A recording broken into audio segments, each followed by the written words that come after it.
Let's roll, baby. Welcome in. It is the Ringer Sunday pregame, getting you ready for week 5 across the board in the National Football League. We got you covered from a wagering perspective. Let's welcome in the fellas, Cousin Sal, Joe House, Raheem Palmer, and we have a London game. And Cousin Sal, we gave out London bets. You bet the Jets. I also tailed you on the Jets. It was catastrophic for a quarter and a half, but it looks like, my friend, we got ourselves a little bit of a pulse here. Yes, a little bit. I'm not proud of the pick. Of course, the game starts at like 4:30 in the morning out here on the West Coast, so I might have a little bit of an excuse for picking the Jets. But yeah, the Jets are on the board. We just saw Rodgers hit Lazard. And so anyone out there who has the Mets to outscore the Jets today, you're in a little bit of trouble.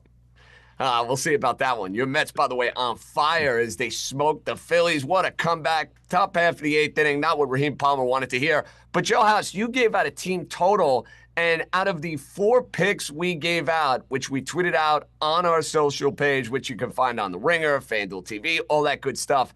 House, I don't want to mush you here, but I think you're in the best shape out of all of us.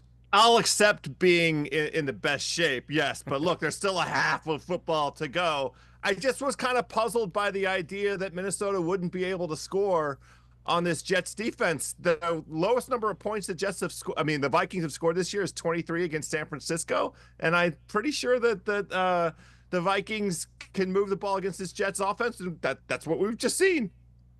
Oh, we sure have. Now, Raheem, I kind of feel for you. You're going to need some good injury luck to bring your pick home. And I see Deontay, who is one of our Ringer colleagues, rode with you. You guys had a family play together.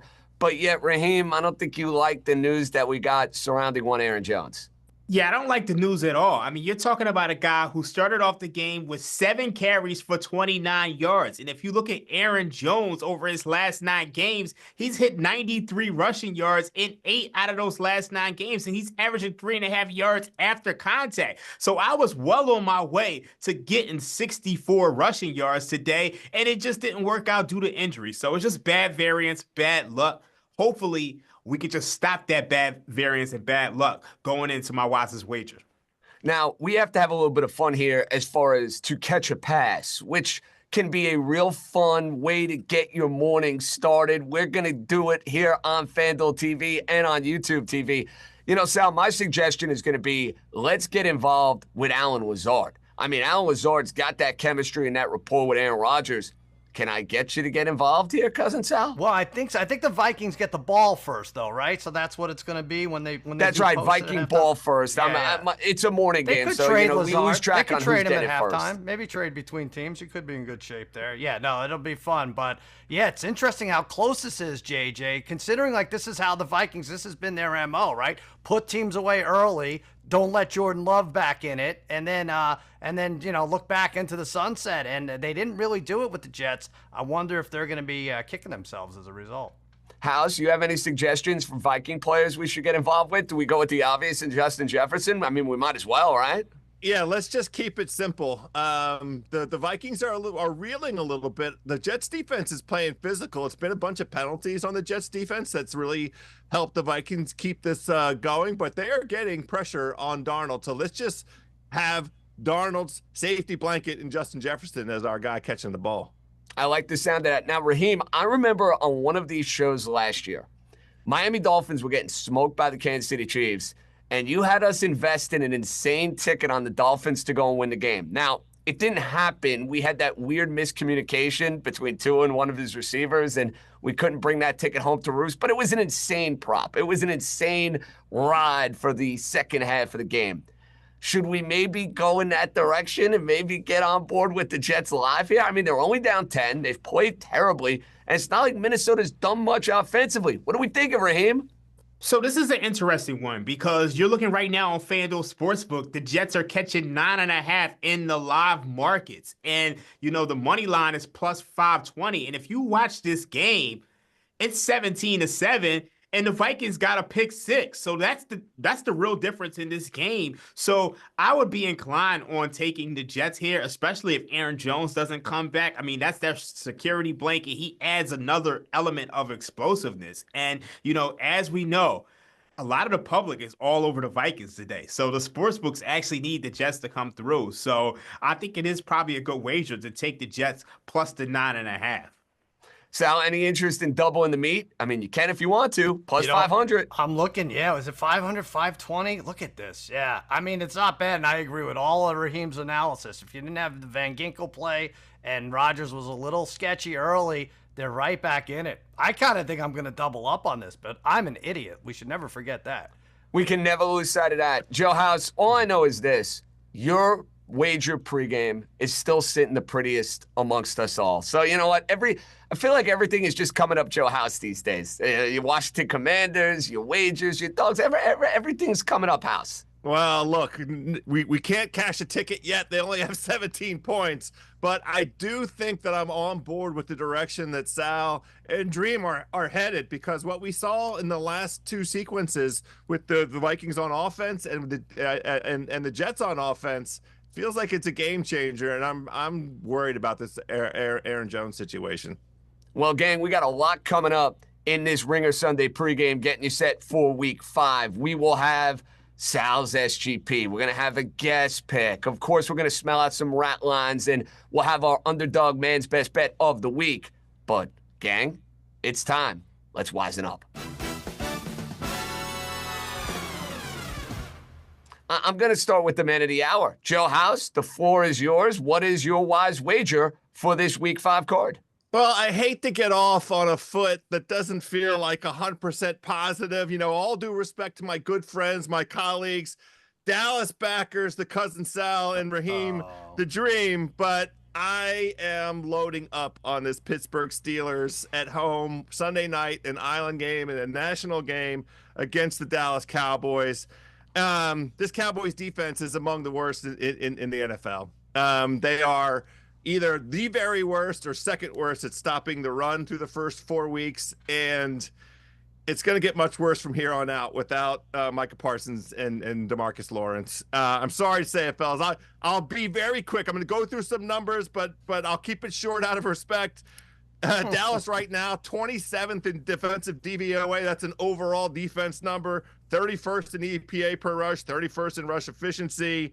Against runs up the middle, which is kind of the place that the Pittsburgh Steelers like to run the ball. Dallas allowed the third highest yards per carry, averaging over 5.4 yards.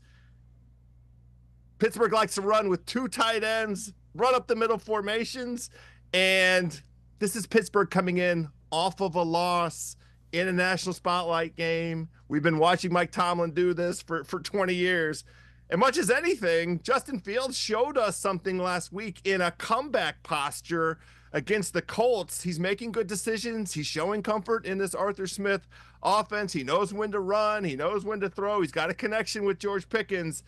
But I just don't like, on the other side of the ball for Dallas, their offensive line. I think it's going to be a situation where there's a lot of obvious passing downs. Pittsburgh top 5 defense against the run, so Dallas isn't going to be able to run the ball. Fellas, I'm loading up on Pittsburgh tonight. I am too. I have no issue with this pick, House. I absolutely love it. Sal, if anything, this Cowboy plus 2.5, it almost feels like in a way they're just begging you to bet the Steelers, because everything House detailed there, Cowboys, unimpressive first 4 weeks of the year. Cowboy defense saw the Giants move it up and down like crazy. Pittsburgh's defense is tremendous. Why is this line 2.5? Almost seems too good to be true, Sal. Well, because we established last week that the Steelers, no matter what, always have the rat line of the week. Now, we'll get to the other rat lines. Luckily, there's always a half a dozen or so. But, yeah, weren't they like 2.5 against Indianapolis? And we all thought they were better than the Colts. And then the Colts came alive. But I have no problem with this pick at all, House. You're right. Defensively, we're a mess. The Steelers, I hate to say, this is going to be terrible to watch Najee Harris rip off 15-yarders up the middle when he hasn't been able to do it all year. And the worst part is I have to go on with Simmons immediately after, like Joe Rogan interviewing the guy who was just kicked to the head, Roundtree. That's it. Now, we need your reaction right now. I can't believe this. It's going to be disgusting. That's right. You better get a Met win. Maybe that'll salvage things a little bit here. Raheem, you have a good feel for the Cowboys. I love this Steeler pick. Can you talk me out of it? So I like the Steelers too, but we have to remember this is a market. And at 1.5, I thought the Steelers were a great play. At 2.5, you're starting to get a little bit to a point where, maybe you want to look the other direction or pass. So I think this one is one I want to lay off. I mean, we all know the Cowboys have a ton of injuries. We all know they're not very good this year. So I want to fade the Cowboys as much as possible, but I never like getting the worst of it. And, this number has moved quite a bit. A lot of unison right now for House's wisest wager with the Steelers laying 2.5. But as Raheem pointed out, not the best number. Sal, wisen up, baby. What do you got? All right, what I got is hopefully 4 in a row here, JJ. I lost that first one, won the last 3. Going for 4 in a row here with the wisest wager. Little letdown for Baltimore, I think, this week. I'm going to take them under 25.5 points against the Bengals this week. They went on a tear against the Cowboys. We saw what they did to the Bills last week. Since he gets some guys back on defense in a must win pretty much, but I'm not going to pick the side. I'm going to take Baltimore to stay under 25.5. The last 8 games, the Ravens are 5-2-1 to the under 27 points. Last year, Cincinnati allowed 26 plus at home only once in 9 games. They had 9 home games last year. And listen to this. I have a little bit. This is called the Sunday night game settle in. Teams coming off a Sunday night win. Lions beat the Rams. They score 16 the next week against the Bucks. Texans beat the Bears. They put up 7 the next week at Minnesota. Chiefs beat the Falcons. They barely scored 17 at SoFi. Ravens are next. Under 25.5, JJ. Going for 4 in a row. Let's do this. I like that you put a little homework and research into this pick, giving me the Sunday night trend, looking at what these offenses have done. And we will get to Cincinnati and Baltimore a little bit later on, where I think you guys might be onto something here with this particular game. Now, Raheem, your wisest wager is a team that I should have given as my wisest wager a week ago. I had it down. I had it narrowed between 2 picks. I chose poorly. Hopefully you will choose wisely. What do you have for us in week 5?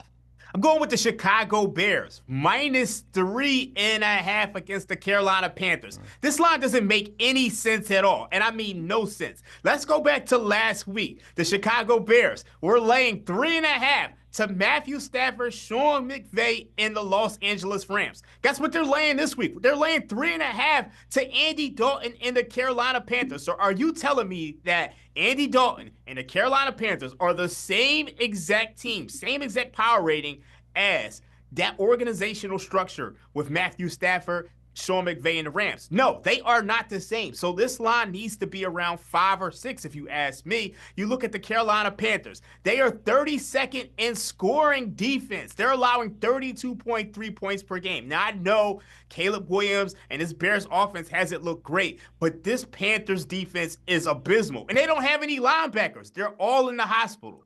Shaq Thompson, Josie Jewell, they're out for this game. Cornerback Dane Jackson, he's out for this game. You look at this Panthers team, they have the 10th most takeaways in the NFL with 5. And they're still a bad defense. And you're talking about a defense which is 27th in success rate, 26th in EPA per play. I mean, they're pretty much at the bottom of the barrel in every statistical category on defense. They're allowing touchdowns on 35% of opponent drives and 91% of trips in the red zone. So I think the Chicago Bears are going to go out there, take this team into the deep waters and drown them. We know they have a decent defense. So give me the Bears minus 3.5. And if you want to get frisky, you can sell some points because I think they're going to win this game by a touchdown or more. Wow, I like it. Little alternate spread action potentially from our guy Raheem Palmer, going against Andy Dalton and his former team, going against the Carolina Panthers. I like it. All right, guys, I'm going for my wisest wager. Got to get back over 500. Won the first 2, lost the last 2.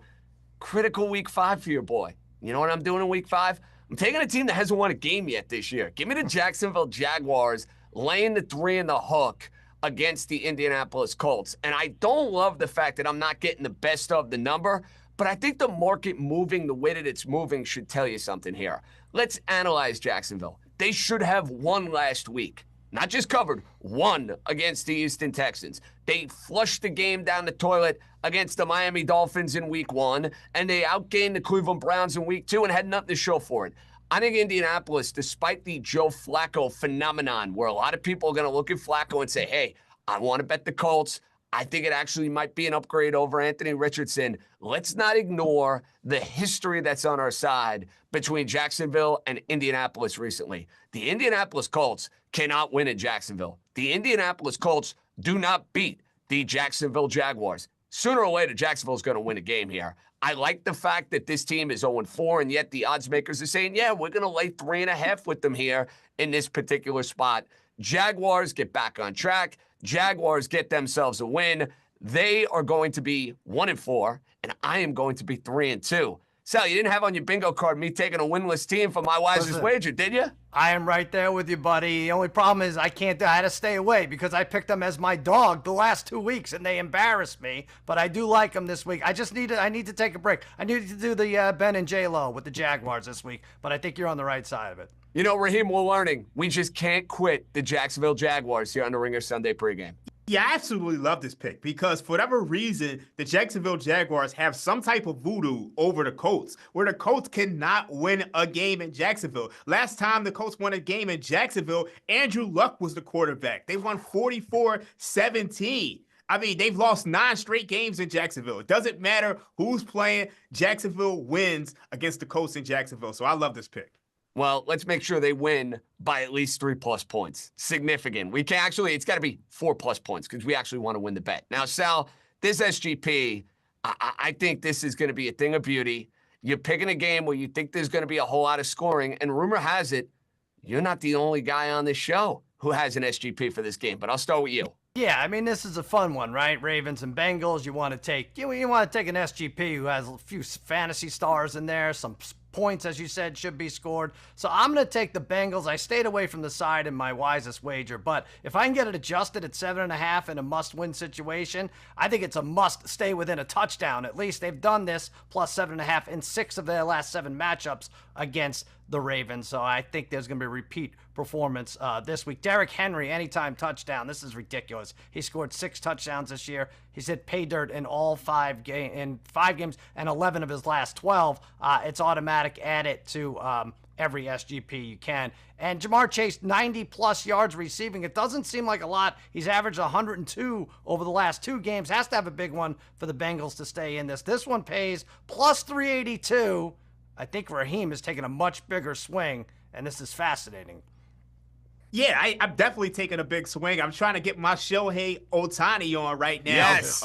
We got a super duper parlay. We got 19-1 on this parlay. So we got about 6 legs here. We got T. Higgins over 52.5 receiving yards. We got Derrick Henry over 83.5 rushing yards. We got Joe Burrow over 1.5 passing touchdowns. We got Lamar Jackson 40+ yards, Derrick Henry anytime touchdown, and Eric All over 15.5 receiving yards. Now, when you look at some of these, a lot of them are correlated. So you look at T. Higgins, that's correlated with Joe Burrow. So, I mean, more often than not, if Joe Burrow's going to be passing the ball pretty well, T. Higgins is going to get some of those. And you look at Jamar Chase, he's going to be defended by Marlon Humphrey, so he should have an easier matchup. And you look at the last matchup against Baltimore, he got a team high 12 targets, 8 receptions, 89 yards, and 2 touchdowns. Now, let's look at the Bengals. They struggled to stop the run. You're talking about a team that's 31st in rushing success rate, 28th in rushing EPA per play. They gave up 120 yards to Ramondre Stevenson, and 118 came after contact. So if they can't tackle Ramondre Stevenson, how you going to tackle Derrick Henry, who is going off this season? So he should get his yards.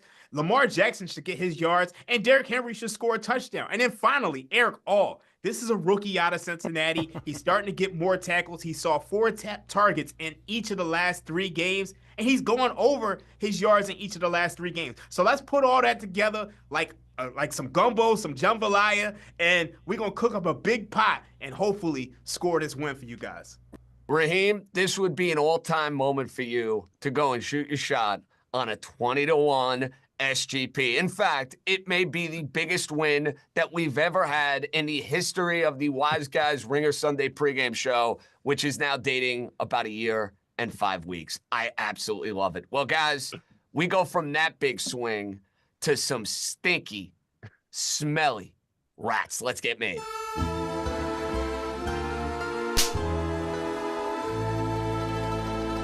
Guys, I'm starting the proceedings. I am in New York City. there are rats all over the place. I think we have ourselves a rat, and it's found its way from New York to the Pacific Northwest. The Giants-Seattle game absolutely stinks. Why does it stink? The Giants don't have Malik Neighbors. How are the Giants going to move the ball? How are the Giants going to cover this number? We know Seattle is going to be in every tease, in every money line parlay. Hey, Seattle, they're 3-1. Mike McDonald's defense. Daniel Jones stinks. Why is this line sitting at 7? It is frightening. It is eerie. And I'm just telling you right now, this is a buyer beware special. Giants Seahawks, it stinks, and it stinks to the high heavens. House, what's your rat line of the week? I am looking at Green Bay Packers favored by 3 points going into Los Angeles, and it's a pure stay away for me because I think this line presumes the version of the Green Bay Packers that was very highly ranked in the preseason and that everyone expects to contend in the NFC North, and they may ultimately get there. A healthy Jordan Love, explosive passing game. But the element of this that is not yet there is the Packers defense. And the look ahead for this game was properly the Rams favored by just a little bit, before the season started. I'm not ready to put a crown on the Packers' heads yet. This defense has been exploitable and exploited. We watched the Minnesota Vikings put 28 points up against this defense in the first half of last week. The idea of Matthew Stafford and Sean McVay at home, it doesn't matter who the Rams have at running back. You can put, we keep seeing new names every week, names we haven't heard of, and all those dudes do is go out and catch balls in these formations. I'm well aware of all the vulnerabilities of the Rams defense here. In fact, my favorite play of the week on this game is the Packers over 26.5 points. But I think giving all these points to the Packers on the line is a bridge too far, and I don't trust this Packers defense yet, fellas. Totally get it. This game maybe was in contention for me for dog of the week, but we'll see when we get to dog of the week. I'm taking an even bigger swing. I'm trying to follow in the footsteps of my guy Raheem Palmer. But Cousin Sal, what do you got for a stinky rat for us? Well, first of all, I agree with both of your rat lines because Daniel Jones seems to go on the road and do something stupid every couple of years or so, and it could be in Seattle. And by the way, JJ, everybody picked up Tyrone Tracy as the Giants' backup running back this week. Watch that guy go for the 3 touchdowns. So I agree with you. Giants, Seattle, stay away. House, absolutely, no question about it. I would stay away from your game, too. Sean McVay makes everybody look stupid like 4 times a year, right? Just when you count them out. But I have another game, House, and it involves your team. Commanders laying only 3 to the Browns. Your Commanders, House, who have trotted out the punter, once or twice over the last 3 weeks? They can't not score against the Browns, a team who stayed under their team point total every single week for the first month, and this line is only 3. This is Jaden Daniels coming home. That crowd's going to be crazy. You got Myles Garrett with 2 foot injuries. If he had 3 feet, that last one, 3rd foot, would be injured too. I don't trust this at all, House. It should be a Washington blowout, but Cleveland getting 3 might be the way to go. They're begging you to take the commies. Don't do it. Just stay away and watch it. This is a District of Columbia rat. They're throwing it right in the Smithsonian, House. I've seen those rats. I've seen those rats, JJ. Oh, I know you have. And House, this is the biggest rat of the week. This just got taken from me. And the giant rat, don't get me wrong, it's stinky, teasing, parlaying them, etc. But Washington only laying 3 against crummy Deshaun Watson in Cleveland. I just can't do it because I've gotten burned so many times by Jaden Daniels and the Commanders so far this season. You know who else I've gotten burned by, Raheem? My beloved Dolphins. And apparently Miami has rats too. What do we see? Miami definitely has rats because this is the toilet bowl. This is the toilet bowl taking place between the Patriots and the Dolphins. You look at the Dolphins, they're laying -1.5 right now. And I think the look-ahead line on this game was Dolphins -4.5. You were expecting the Patriots to be the worst team in the league. But right now, the Dolphins might be the worst team in the league. You're talking about a team that is a Travis Etienne fumble in week 1 away from being 0-4. And, they're starting Snoop Huntley right now. And I said this before, and I'll say it again. Snoop Huntley with the Baltimore Ravens, Greg Roman's offense, the organizational structure that John Harbaugh has is a lot different from Snoop Huntley with Michael McDaniel. And, Michael McDaniel, he was seen as like an offensive genius, but for whatever reason, he's not putting together a system in which Snoop Huntley can thrive in. And I think that speaks very ill of his coaching abilities at this point in time. So I can't trust this Dolphins team, even though the look-ahead line, presented a huge adjustment here. And when it comes to the New England Patriots, I know Bill is waiting for this moment because I'm personally waiting for this moment. The moment that they decide to start Drake May, that's when I'm going to be betting on the Patriots. Until then, I'm not touching them with a 10-foot pole. It's unfortunate they're playing the Dolphins because I'd be betting against them. But right now, I'm just waiting for Drake to start. I understand that. And friends don't let friends go anywhere near Dolphins Patriots today. That's all I'm going to say. Friends don't let friends go and wager on that game. As far as what we've learned, we're going to have a little fun quickly before we hit break. So far, 4 weeks into the year, here's my lesson. Don't bet on the Dolphins until Tua comes back. Sal, simple as that. Do not bet on the Miami Dolphins till Tua comes back. I mean, what if that never happens, JJ? What are we Well, gonna then do? don't bet on the Dolphins. Just bet never against again? them. Okay. What have you learned 5 weeks into this season so far? Listen, I learned that I'm done with the NFC South, and I've learned this over and over and over. But, when they isolated on Thursday night, instead of just watching my Mets and celebrating, I have to have some coin on it. And, of course, I have coin on the wrong side, who I thought was the better team, Tampa Bay. But, look, the NFC South, it's just Britney Spears right now. Like, okay, I'm sorry. Please, I hope it gets help. I just can't watch anymore. It's just spiraling in front of us. The better team doesn't seem to ever win. Saints 1 week look like Martz's Rams, and then they can't move the ball anymore. And we saw Atlanta's a joke, and then the Bucs look like the best team, and they'll probably go 6-11 and lose the tiebreaker for first place. So I'm done with the NFC South. I don't even care if they play the game in my backyard. I'm not watching. House, you got 20 seconds. I know you're a man of international mystery. What have you learned 5 weeks in? Be careful with the rookie quarterbacks. Those teams are 8-3-1 against the spread, 7-5 straight up. Two of those teams are doing it with defense, not based on the quarterback. One of them, my team, wonderful quarterback, the right pick. Thank God for Jaden Daniels. Let's keep that man upright, JJ. Be careful of the rookie quarterbacks. I love it. Raheem, quickly, 10 seconds, 15 seconds. What have you learned this NFL year? Look out for Brock Purdy. He might win MVP. Third in EPA per play, ninth in success rate. He's had a ton of injuries, and he still might get it done. I think you can get that at 16-1 at FanDuel Sportsbook. Brock Purdy back in the MVP conversation. I love it. We have so much more coming your way on the Ringer Sunday pregame. We got YouTube comments. We got man's best bet. We're going to cook up our family meal. All that more coming up. Getting you ready for week 5.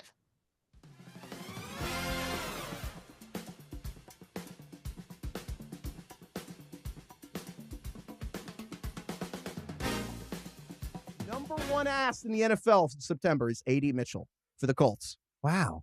Number one. So here's the thing. He's not playing a ton right now because he's a rookie. You know what's interesting on that?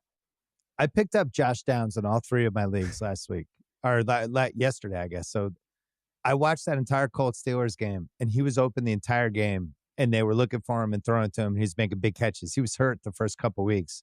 Pittman also had a big game. You're telling me about Mitchell. Pierce has made a couple big long plays. Like, I actually really like their receivers. And I do wonder, like, if they just said, hey, Anthony Richardson, no offense, but we actually might have a chance to do some stuff. Is it okay if we play Joe Flacco?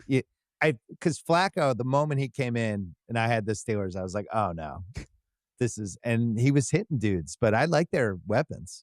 Taylor was really good too before he got hurt.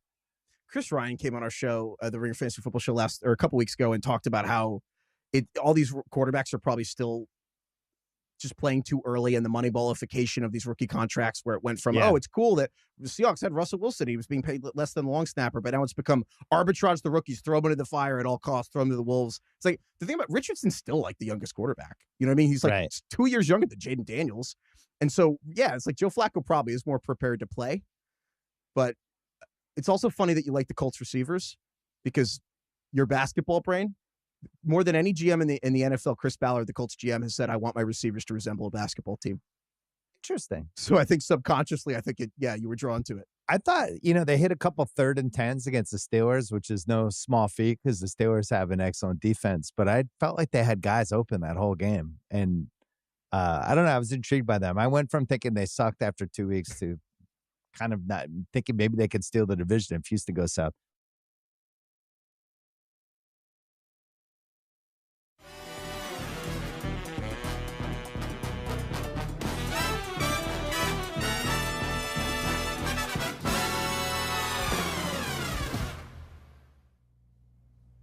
Welcome back to the Ringer Sunday pregame, getting you ready for Week 5, the NFL season. Oh, it's in full swing. Don't miss any action.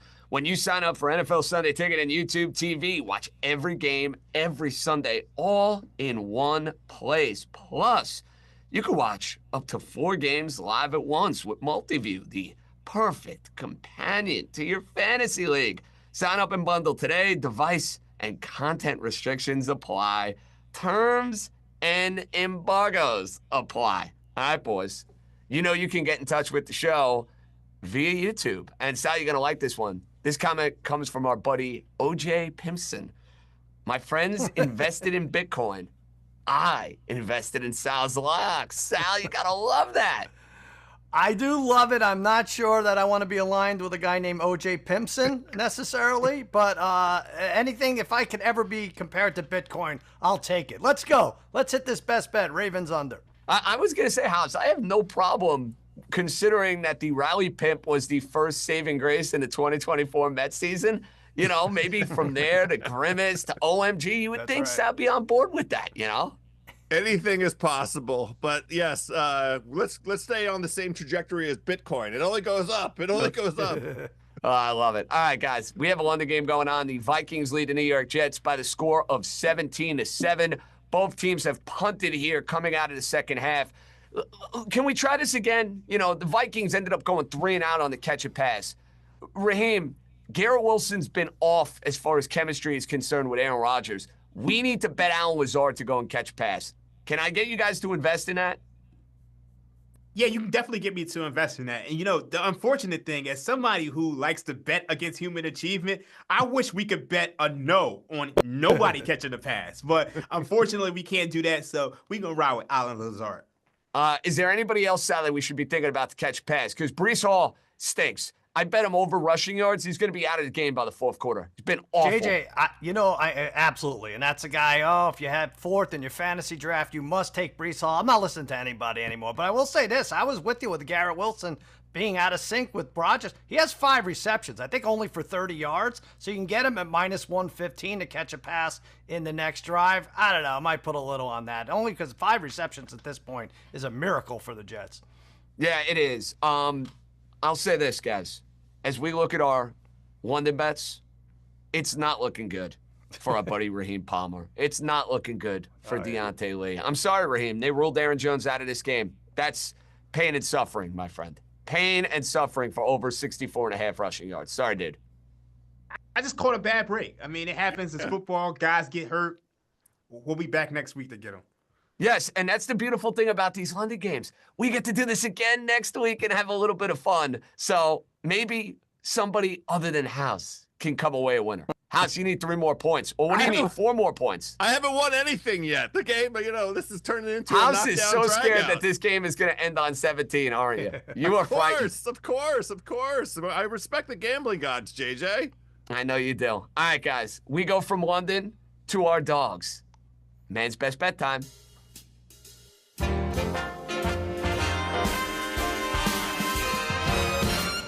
Let's get barking. House, I know you love a good underdog. What do you have for us, sir? I am looking at Monday Night Football. The New Orleans Saints going into Kansas City. They're underdogs, 5.5 points on the line, plus 198 on the money line, and I am investing in the Saints. We have been watching all season long this sluggish Chiefs offense try to get going, but they keep getting hurt at their crucial skill positions. Isaiah Pacheco goes out. The receiver room has now been decimated, and, we've been putting to the test the resourcefulness of Andy Reid and Patrick Mahomes on offense. But really, it's the Chiefs defense that has been the dominant unit for that team, and they're the reason that the Chiefs are 4-0. I think we might be at the breaking point right now with this Chiefs offense, with Rice going out, and the Saints defense is very underrated in my humble opinion. They've surrendered 4 offensive touchdowns this season. The Saints lost a game last week without giving up an offensive touchdown. That's a very Saintsy thing to do. That's the Saints. But they're 11th in pass rush grade. They're 7th in coverage. So if the Chiefs can't run the ball and they don't have anybody to throw the ball to, I think it could be a long day for Patrick Mahomes, who has 5 interceptions and 6 touchdowns, just out of sync. We know from the first 2 weeks of the season that the Saints can score the ball, explosive. If they can protect Derek Carr at all and get the run going at all, then they're live, and I'm riding with them. The Saints. You know what's amazing, Sal? The Chiefs are 4-0, and I feel like I'm thoroughly unimpressed, and I totally understand where House is coming from. I really do. House has got a shot. It's going to come down to the last drive of the fourth quarter. So why wouldn't you pick the Saints or whoever's playing the Chiefs as an underdog? That's just how they play football in 2024, the Kansas City Chiefs. And you may find yourself with Actually, one for the hell last of a 2 middle. years, when you look at the last 2 years, the Chiefs are primarily winning games by 1 score. Yeah. Other than, that Miami game, because we know Miami sucks in the postseason. They haven't really blown out anybody. I'm sorry, JJ. I just got to keep it real. This is a team that is winning by grinding games out. So I think Sal has a real shot here. Well, it would be House if we're being I fair, have a but I shot think through all of House. us now, Raheem, may be investing in the New Orleans Saints. Now, listen, last 2 weeks, I've won dog of the week. I've also gone with the small dogs. I've given you a Dachshund. I've given you a little Yorkie. But now I'm going for the big enchilada. I'm going for the Greyhound, the Golden Retriever, the Bulldog. The Arizona Cardinals are not only live to go and cover the number today, I'm going to take a plus 275 in a division game because if you've watched San Francisco, Raheem pointed out Brock Purdy and how well he is playing. The Niners have not looked like the same dominant team that we've seen in years past. What, all of a sudden now the Niners are fixed because they beat the hapless New England Patriots? Even that game, they were messing around for 2.5, 3 quarters. I think in a division game, when you can get a little under 3-1 with a quarterback who can go and make plays and a team that's coming off a lousy effort last week, I think it's worth the roll of the dice. I've gone safe. I've played it safe the last 2 weeks. No more. Give me the Arizona Cardinals outright, plus 275. We are really rolling the dice. I thought about the Giants, but it's a little too ratty, if you ask me. Give me Arizona. Raheem, you're going to be barking with a team who has a fan base that likes to bark quite a bit. Who would that be?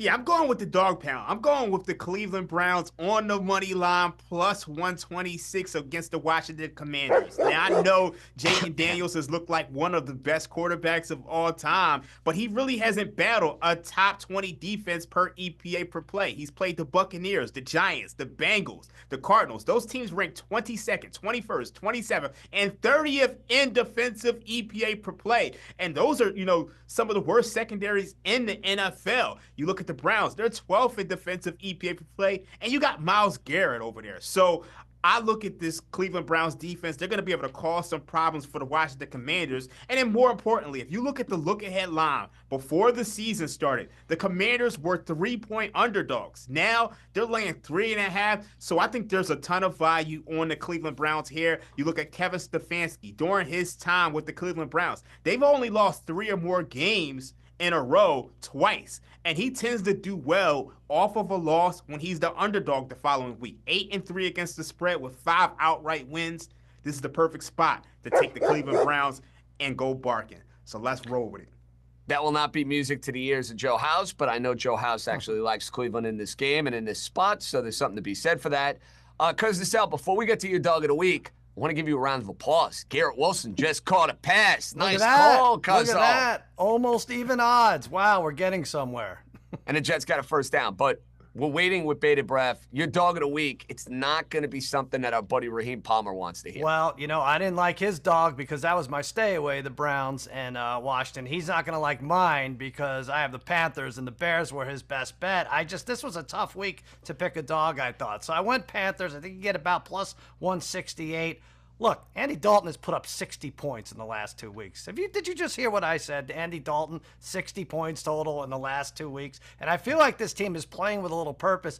Raheem gave us their defensive numbers, and they're abysmal, but a lot of that came in the first couple games. Now Andy Dalton's there. They're at least game for some of these matchups, and I'm sure the Bears had this circled on the calendar as a win. But let's not forget, Carolina really gifted them a draft pick, so they might be playing the Cats with a little chip on their shoulder. Carolina already with a road win in Las Vegas this year. Give me the redheaded stepchild of Raleigh-Durham to win this game 20-19. I'll tell you what, JJ, I'm not the only fool taking this. Our friend Tate Frazier, who right in there, I'm there with him on Through the Ringer, he was I think he gave us a pick from his parents' basement, which is the only way to really do it. He's from Carolina. What's up, wise guys? It's Tate Frazier. I am honored to be the guest picker this week. And yes, I am a guy in his parents' basement right now. I'm back home in North Carolina, and that means I got to give you guys a homer pick. I'm going to take the Carolina Panthers going up to Chicago. Andy Dalton, a.k.a. the Red Zone Rifle, money line. I think plus 172. I don't care about the points. I think Andy Dalton, he has a list.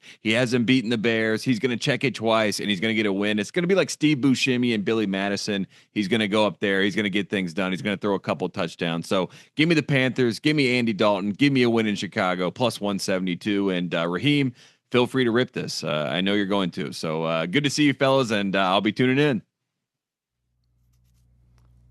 He's from Carolina. This does not count at all. You're talking about a guy. When I flew out to LA last year for Ringer Wise Guys, this guy had a pair of Carolina overalls. Where do you get Carolina overalls from? So this guy's completely biased. If you want to listen to Sal, listen to Sal. But do not listen to Tate. Tate, I love you. I'm sorry. You're just too biased. He got those overalls from me. I think that was a Christmas gift or something. But let me say this, Raheem. On Through the Ringer, we give out underdog college picks, one each.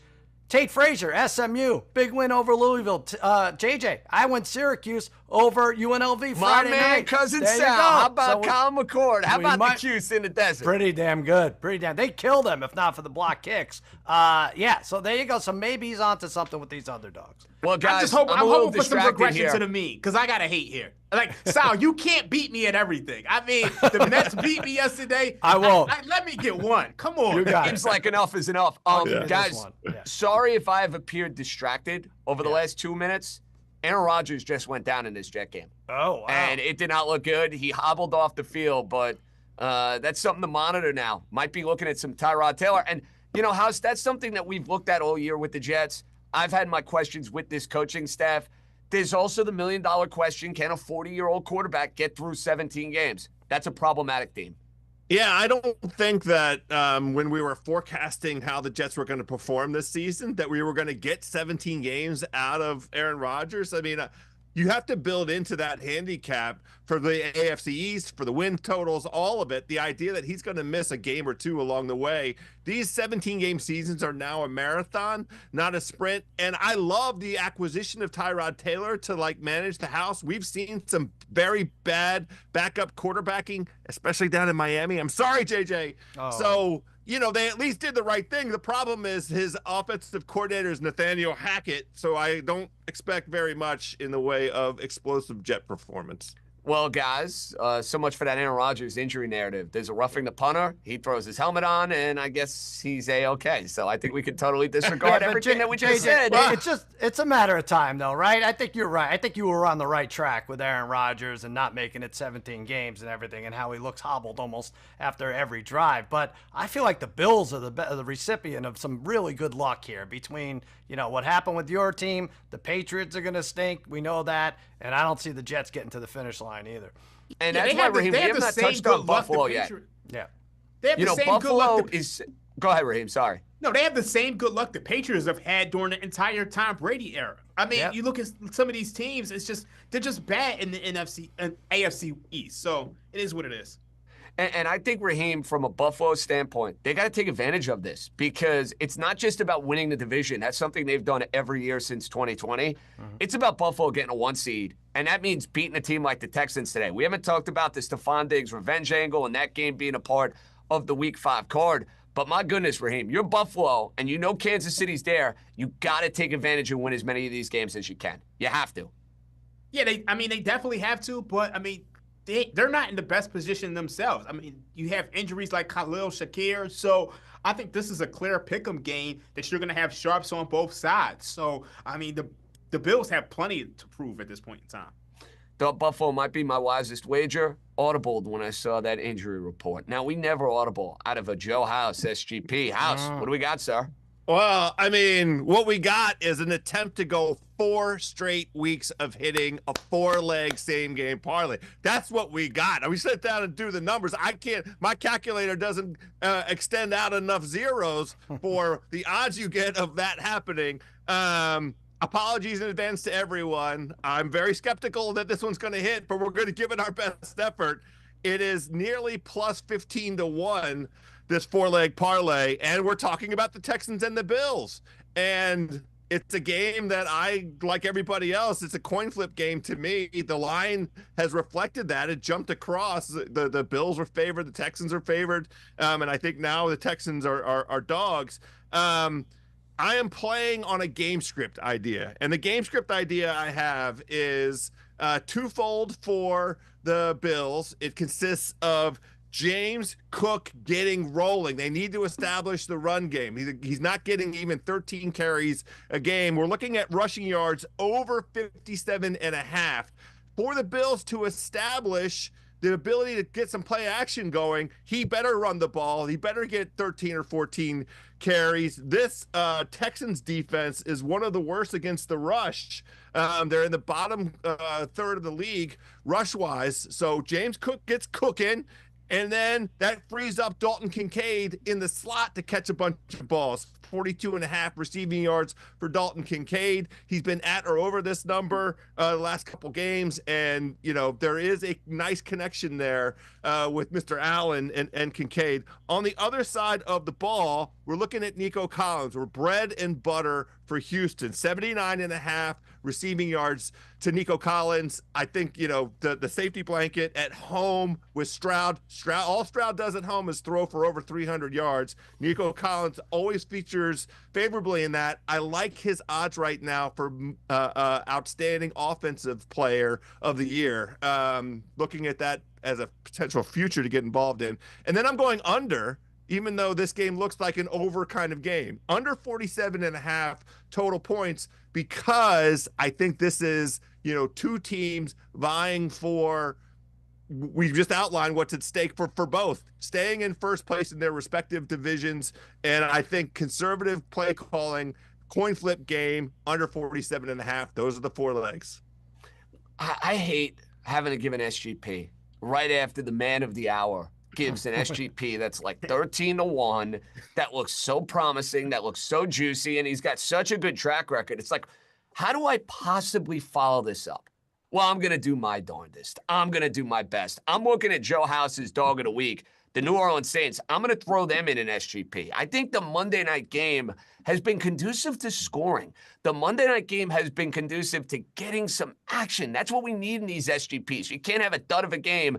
Give me Chris Olave, who needs to be involved in the game plan. 5+ catches. We like that. Patrick Mahomes. This might sound a little square, but all we need is 2 touchdowns. That's it. Done. Sold. And then Xavier Worthy, who now has become the #1 wide receiver in the absence of Rashee Rice. We're getting that SGP, not as juicy as 12 to 1, but we will take it, guys, a little over 7 to 1, and we're riding high going into Monday night. Now, we've cooked up SGPs. It's now time for the boys to get in the kitchen and cook up the Week 5, long overdue family meal. Guys, I'm starting the proceedings on this because Raheem Mostert has been a non-factor all season. He got hurt in Week 1. He's not played the last couple weeks. He's going to give it a go for the Miami Dolphins. He's had enormous success against the New England Patriots. And the Dolphin offense has been so bad You get a little cafecito. It's addicting. You get an anytime touchdown for a guy who scored 17, 18 touchdowns at plus 340. I'm giving you that contribution to our family meal here. I think the Dolphins are going to rely on their run. They need somebody who's going to get those tough yards, something Devon Achane has been unable to do. He cannot run between the tackles. Raheem Mostert can. I'm taking him, guys. An anytime touchdown sound plus 340. What a way to start a family meal. I like that. I think he had 20 last year, JJ. Yeah, 17. I was underselling him. I'm sorry. With the receiving touchdowns too, though, if you had him in. But yeah, no, he was fantastic. You're waiting for him to get going. I feel bad because I want to hit on this family meal thing. We have to go 4 for 4, and we haven't, and it's largely due because my picks have come up short. But then I talked to our producer, Jack, who said no one's paying attention to this segment, so don't worry. We'll just figure it out if we win. Caleb Williams. I know Raheem, our buddy Raheem, is all over the Bears. How about to throw an interception, though? I have him at minus 119. I have this at the Chicago hot dog because he goes for it all. He throws everything on there. If it's celery, or if it's bacon, if it's peppers, people put on their Chicago dogs. I think they put the want ads on there. Here's something you should know about Caleb Williams. He has 34 bad throws, whatever are deemed bad throws. That by 12. And by the way, second in bad throws is Dak Prescott, but we don't have to talk about that. But that's a lead by 12. I think Prescott has 22. Caleb Williams has 34. I think one of those 34 is going to land in the arms of a Panthers D-back. You know what? I'll even say Xavier Woods, former Cowboy. He gets the pick. Minus 119. Maybe the Bears win, but I think Williams throws an interception. Again, at least one interception. Totally on board with that. I think this is going to be cooking up some juicy odds. Joe House, you're giving us a safer play. Sal and I went a little risky. You're going a little bit more on the conservative side, but I like it. What's your contribution to the meal? I just want us to win. I was trying to come up with one, and fortunately, I found out after I submitted this that both Cousin Sal and Raheem the Dream have same-game parlays that feature Jamar Chase over 71.5 receiving yards. He absolutely feasts against this Baltimore Ravens defense historically. Joe Burrow loves throwing to Jamar Chase, and we've got a beautiful stuffed jalapeno, and you would have that alongside, I guess, if you have to make the commitment to Cincinnati chili, an acquired taste, but if you do it with the pasta and everything, it's pretty good. Stuffed jalapenos, that takes it right up. But I don't think I need to do much with this Jamar Chase thing. Dream mentioned Marlon Humphrey is on him, and Chase has had his way. It's not a very high number. 72 yards gets us there, fellas. Okay. We like scoring in Cincinnati, Baltimore today. Jamar Chase, gotta figure he's heavily involved in the game plan. Raheem, I can't believe we're doing this. I feel like it's postseason time all over again when you're giving me kicker props, but you got one for us.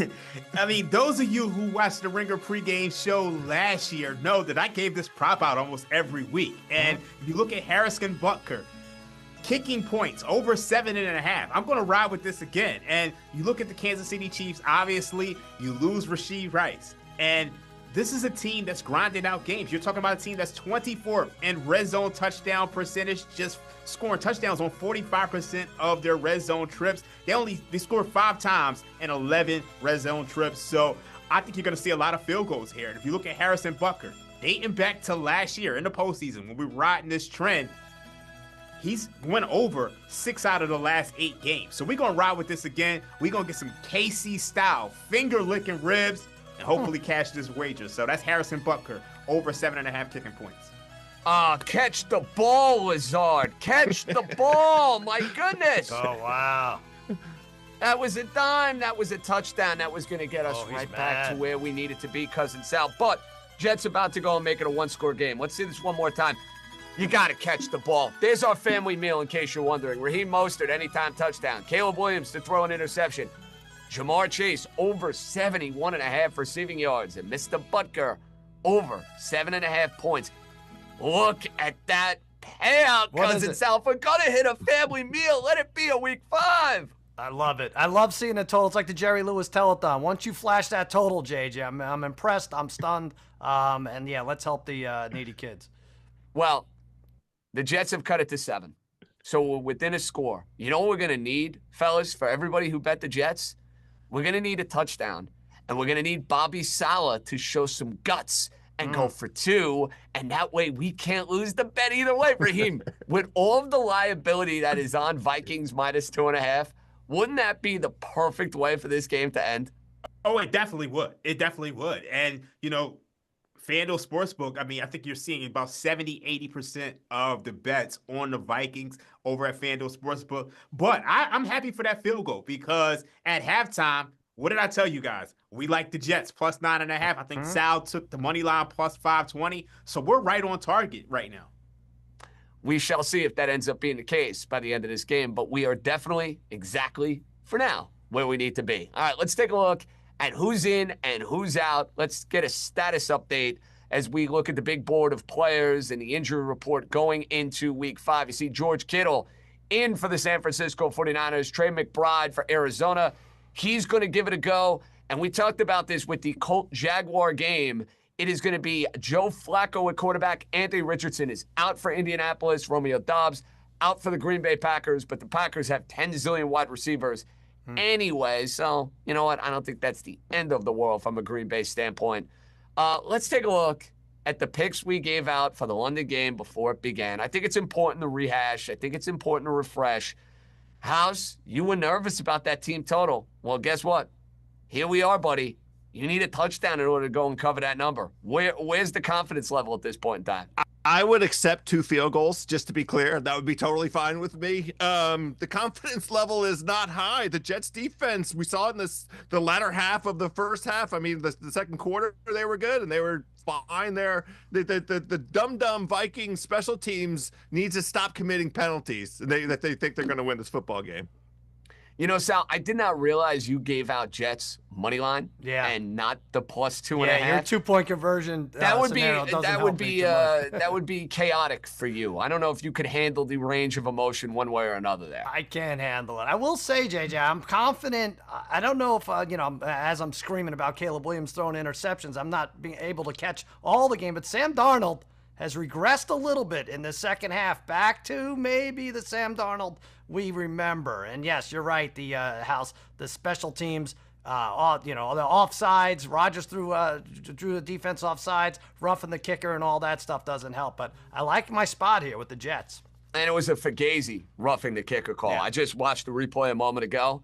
Absolute Fugazi roughing the kicker call. But that's the narrative with the Vikings, Raheem. We've seen Sam Darnold in every single one of these games. Even if he's shaky, he's playing with a lead. It feels like every week. Yeah, I mean, at some point, if you're only playing with leads and you never have to play in a negative game script, you never really get to see what Sam Darnold is. So we're going to be able to find out right now because the pressure is on him. Well, what we're going to have cooking up in the next half hour of the show is the wide range of the fellas reacting to the fourth quarter of a London game. That should be nutty. That should be chaotic. That should drive us absolutely insane going into the 1 o'clock window.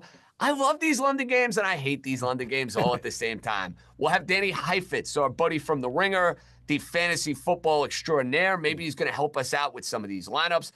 Maybe there's a correlation with some player props that we can hit. And we're going to end up touching on a little playoff baseball when my Yankees, despite nothing out of Judge and nothing out of Cole, find a way to win. Ohtani's brilliant.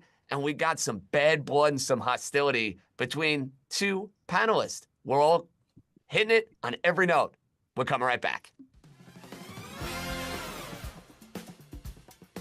It's looking ahead to week 5.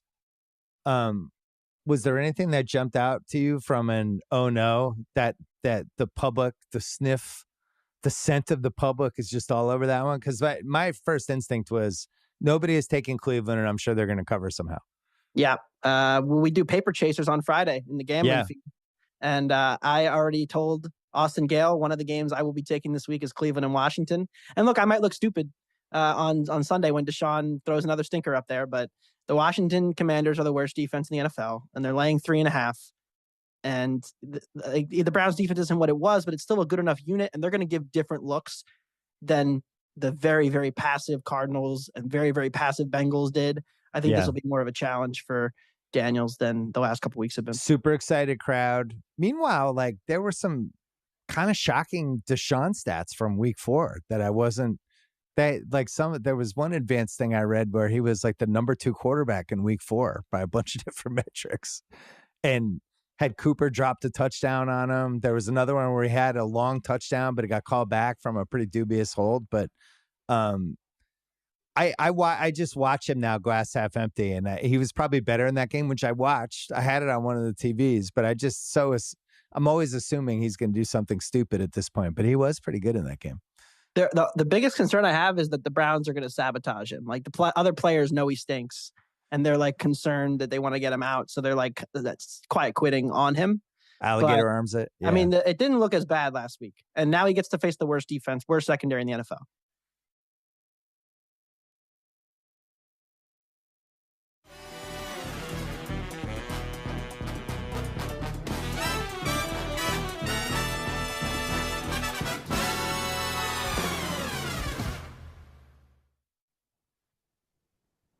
Welcome back to the Ringer Sunday pregame. Getting you ready for week 5. My Starbucks cup making an appearance. We don't want to see that. But what we do want to see is Cousin Sal, Raheem Palmer, and Joe House. You guys gotta love that. That was smooth. That was brilliant on my part. Nobody wants to look at my gross coffee cup. In the frame and then just out, huh? I know. Amazing. It's nobody's freaking business. Well, guys, we made our wisest wagers. Let's take a look at our wisest wagers for week number 5. Joe House rolling with the Pittsburgh Steelers against Sal and Raheem's Dallas Cowboys. I'm not going to lie. Absolutely love it, Joe House. Sal going with some regression for a team that played on Sunday Night Football. Made the brilliant, compelling case that Baltimore under 25.5 points is a good way to go. Raheem going heads up with Sal for Dog of the Week. Raheem going heads up with Mr. Carolina, Tate Frazier, and says, to hell with that. I'm taking the Chicago Bears laying the 3.5. And what can go wrong for yours truly? Taking a winless 0-4 Jacksonville Jaguar team to get their first win of the year, but it better be by more than 4 points. I'm laying the 3.5 against Joe Cool Flacco and the Colts. JJ, is this it? Is this it for Peterson? This would be 10 in a row if he loses, right?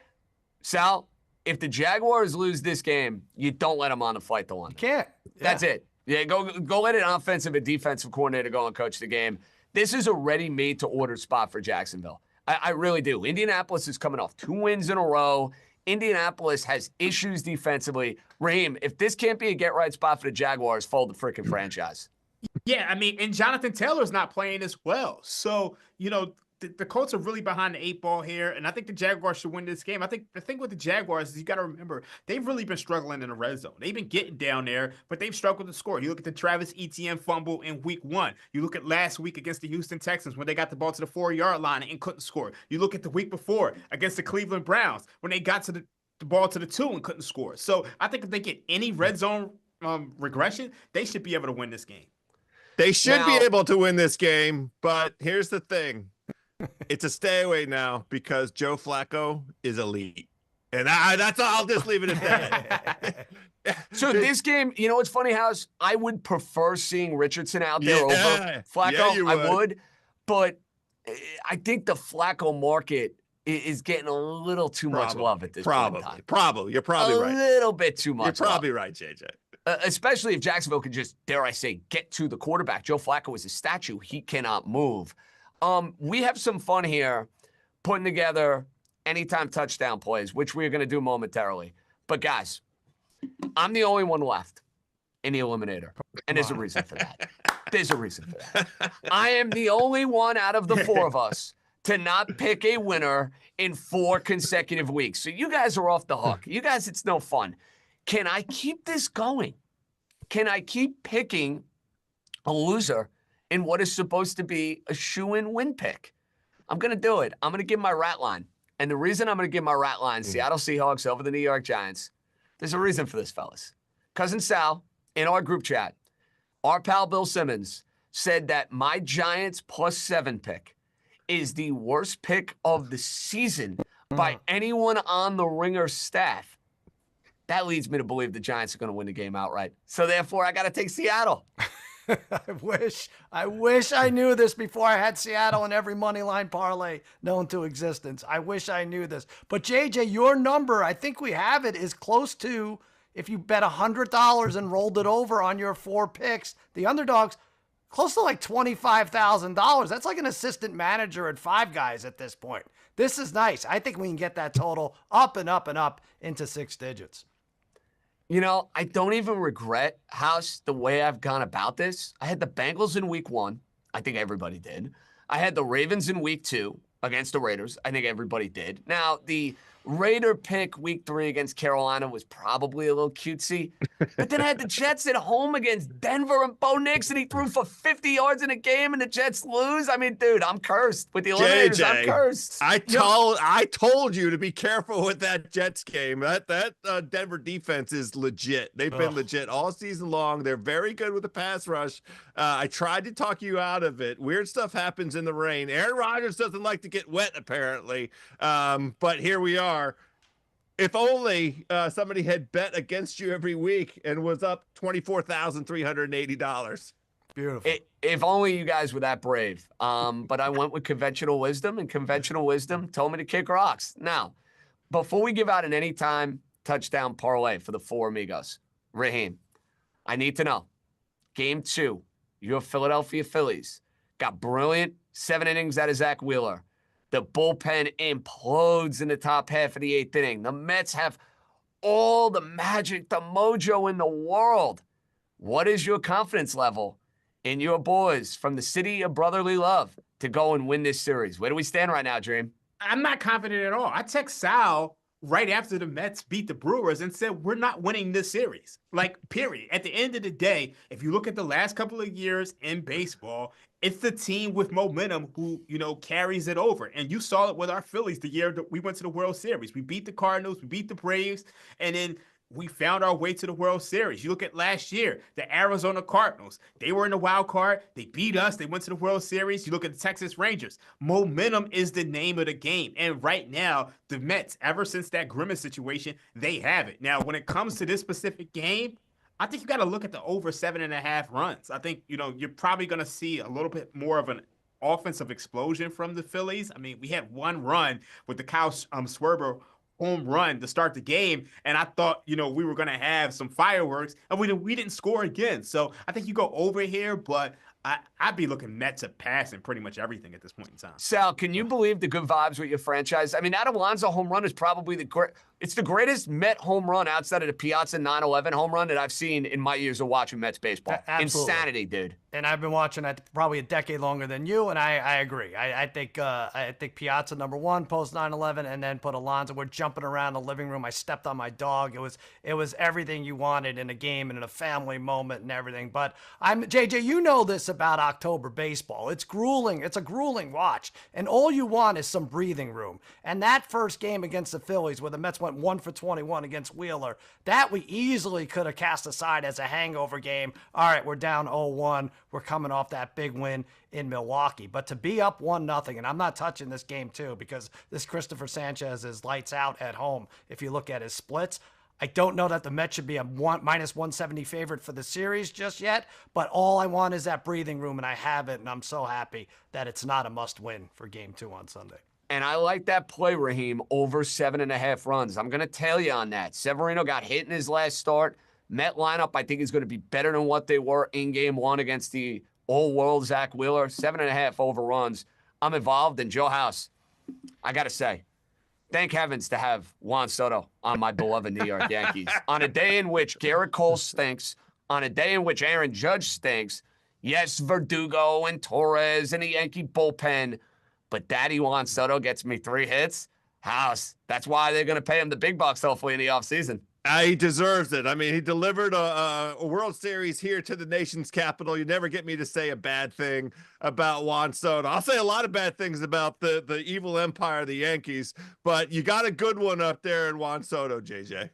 I hope so. Raheem, if my team can't get to the World Series through the American League Central, it's never happening. I'm sorry, dude. This has got to be the year for my Yankees. Come on.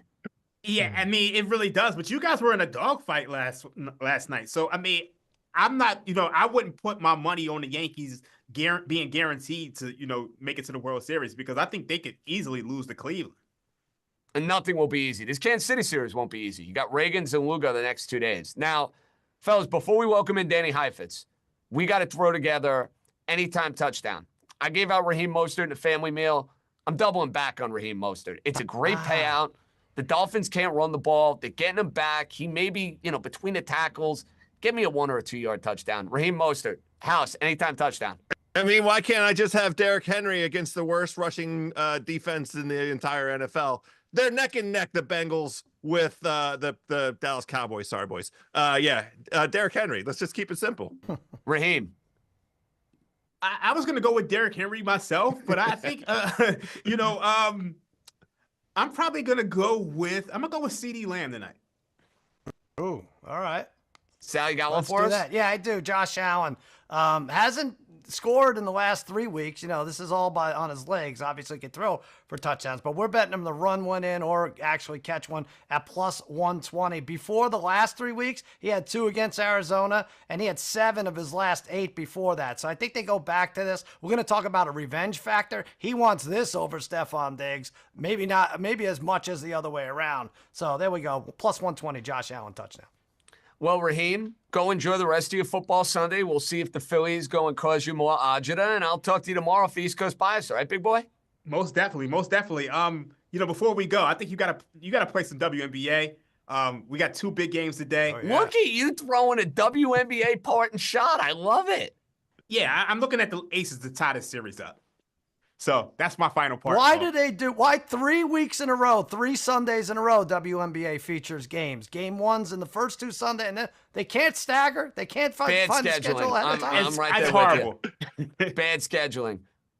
All right, Raheem, we'll see you next week. You bud. guys know I already like Sundays, but with NFL Sunday Ticket and YouTube TV, it's now my favorite day. Oh, it's not even close because, you can watch the crummy Dolphins. You can watch the Broncos, the Lions, the Bears, or your other favorite teams, all in your living room.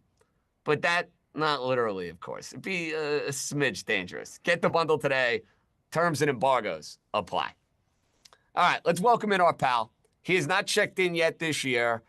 His background is missing Snoopy. I don't know where Snoopy is, Danny Heifetz, but welcome back. It's good to see you. How we doing? How's life? Fantastic right now. I'm so excited, watching this show. I think I almost stepped on Sal's dog. I'm going to have to go through 3 or 4 dogs this postseason, I think, Danny. Especially when the Mets are going deep into October. Heifetz, first off here, has the fantasy first 4 weeks driven you more insane than any fantasy year in years past because of injuries, not just the lack of scoring, trying to figure out what's what? Has this been more chaotic than ever for you? Yeah, this is like the dumbest job in the world, the one that I have. It's so stupid. We spent all this time talking about like what's going to happen with these players, and then meanwhile, every player you could have taken in the first round is bad, or flying to Germany because his Achilles tendonitis spread to the other leg, or Breece Hall, who we actually had really high, is now just interchangeably being rotated in with Braylon Allen, who's the youngest player in the NFL in the last 10 years. So yeah, no, it's been dumb because everyone's hurt, but also everyone who's not hurt is bad. Let me ask you a question, Danny. Should we consider, if we're going to keep indulging in stupid fantasy, what if we start the season at week 5? This 17-game schedule is crazy, right? They're all preseason games through September. Why don't we start it when they're really starting to play divisional games, real football? Let's start the season at week 5 and go through week 16. That seems reasonable. I think that's a good idea. I think college football season just started yesterday anyway. So yeah, we might as well just start the NFL season in week 5 too. Now, Heifetz, you have a London play for us, and you're going to like it because Minnesota just kicked a field goal to go up 20-10 on the Jets, 12 minutes to go in the fourth quarter.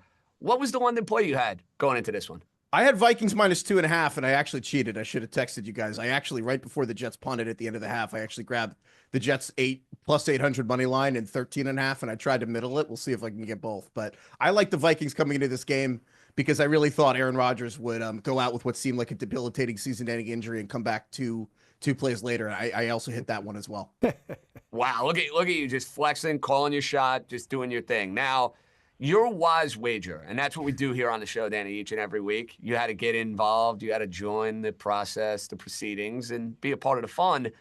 The color of your shirt is very apropos for where you're going with the wise wager. You see where I'm going with that? So what do you have for week 5?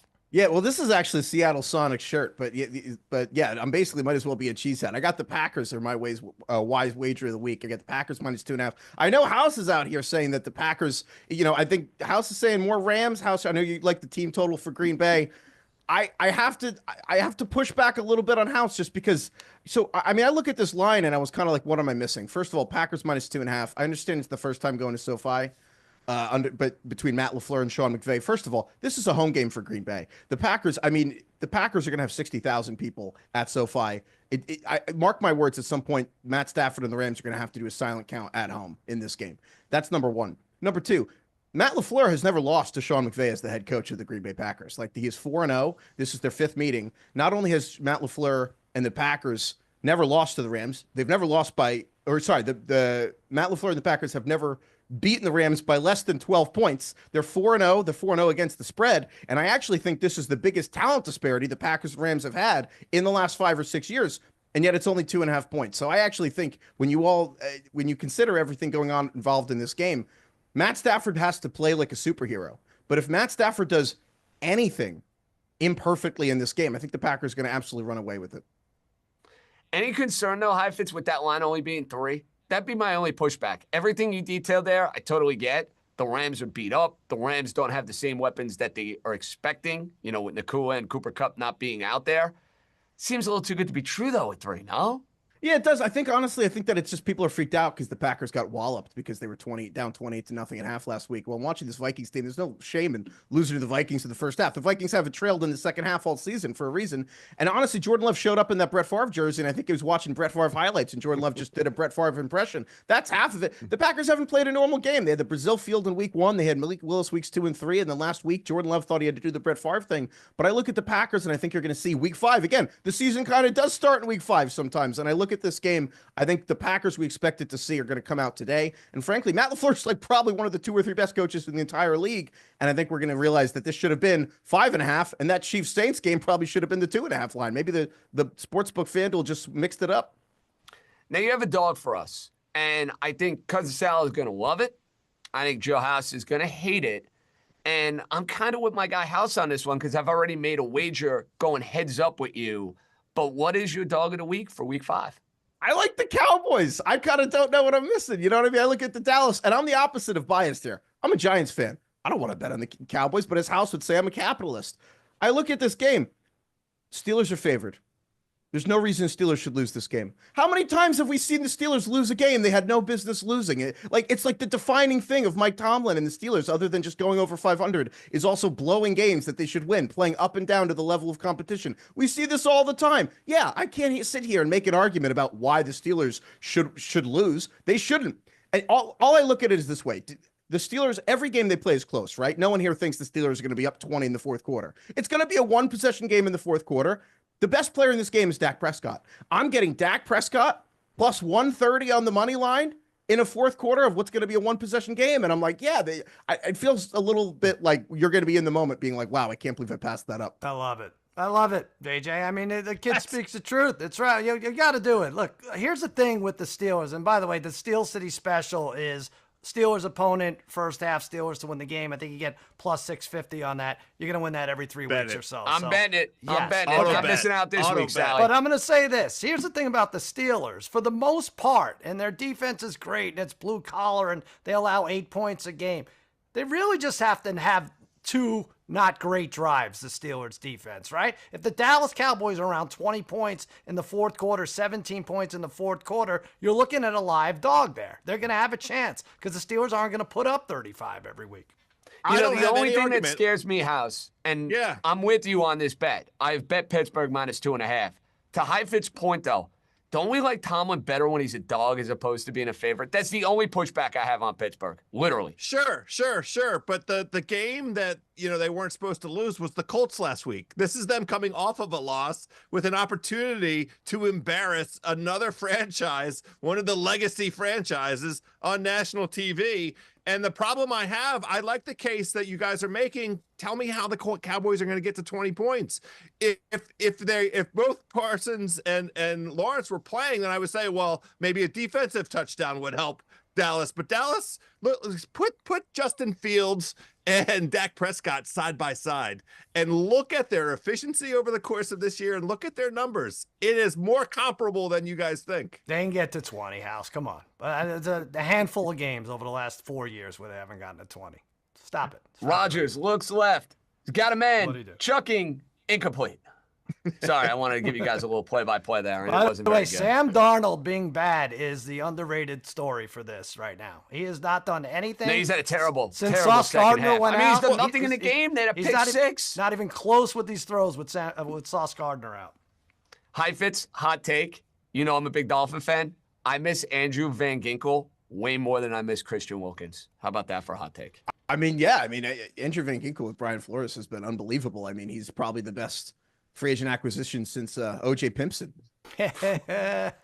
Look at Heifetz paying attention to the show. I respect Van it. Ginkel, Now, the Vikings should get more players like that. Their players should look like Vikings. Like a Viking. Trevor Lawrence should be the quarterback. Like, just get all those long-haired guys and try to figure it out. But there's a position for every one of them. Anyone who could be a Targaryen should be on the Vikings. Get exactly Anceloni from Detroit. Yeah. The only one. You got to be no Trevor Lawrence. That's the only thing. Well, You can't don't put quarterbacks him will in be there. tough. Yeah. Okay. Heifetz, there's a theme that you have for a particular parlay, and there's a big revenge game today. Potentially. It may be Stephon Diggs against his former team. It may be Stephon Diggs' former team against Stephon Diggs. I don't know how you want to look at the revenge angle in Houston and Buffalo, but it is a part of a parlay that you're bringing to the table. So I'm curious to see where you're going with this. I'm a big revenge parlay guy. And so, yeah, as you alluded, JJ, I like Stephon Diggs is plus 165, I believe, to score a touchdown today against the Buffalo Bills. And then also, while we're there, DJ Moore, former Panthers receiver, now in Chicago, going up against Carolina. It's 2-1 to score a touchdown. So you extend this a little. You could throw Diggs and DJ Moore to score a touchdown. But if you take it a little further, because, you know, I know you guys were discussing Nico Collins earlier, but I actually think if you're the Bills, you want to shut down Nico Collins and you actually want to force Diggs to do something. Stephon Diggs to score 2 touchdowns today against the Bills and DJ Moore to score 2 touchdowns against the Panthers, parlayed together, is $5 to win $1,200. Wow. So fun.